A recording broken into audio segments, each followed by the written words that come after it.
நான் கொடுத்த சத்தியத்தை காப்பாத்த பல நாள் போராடினேன். நானும் பெண் தானே, எனக்கு ஆசா பசங்கள் இருக்காதா?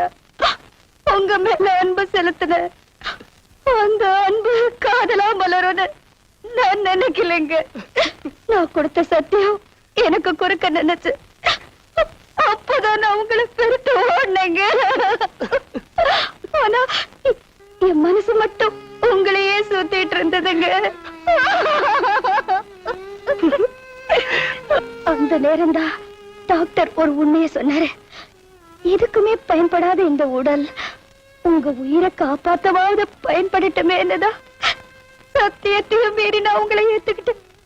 ஆனா நீங்க சத்தியவானா இருக்கிறத பார்த்து என்ன செய்யறதுன்னு தெரியாம நான் வேதனைப்பட்டேங்க.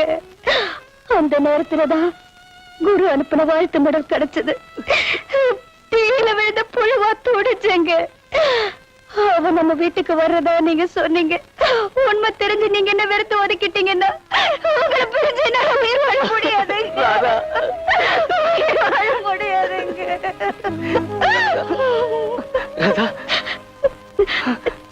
ராஜா, ராஜா,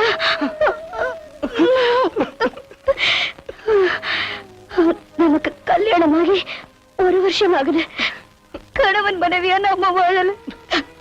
ஒரு மனைவி கணவனுக்கு செய்ய வேண்டிய கடமைய செய்யாம போயிடுவேணும்னு நான் பயந்தேன். அதான் கணவன் மனைவி உறவு. அது நான் உங்களுக்கு நேத்தே கொடுத்துட்டேன் ராஜா. என் கடமையையும் நான் செஞ்சுட்டேன். நான் கொடுத்த சத்தியத்தையும் காப்பாத்திட்டேன்.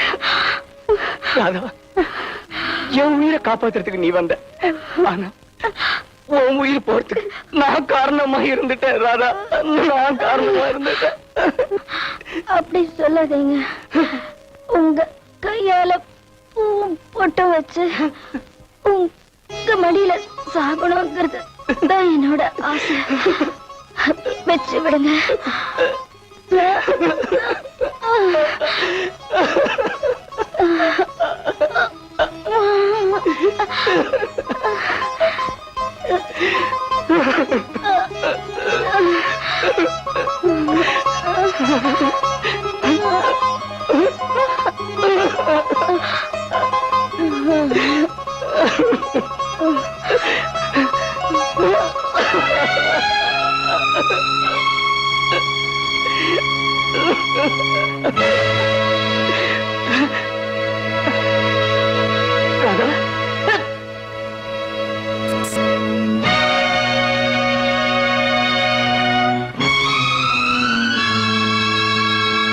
ரசிக பெருமக்களே, உங்கள் நினைவிற்கு அன்புடன் சில வார்த்தைகள்.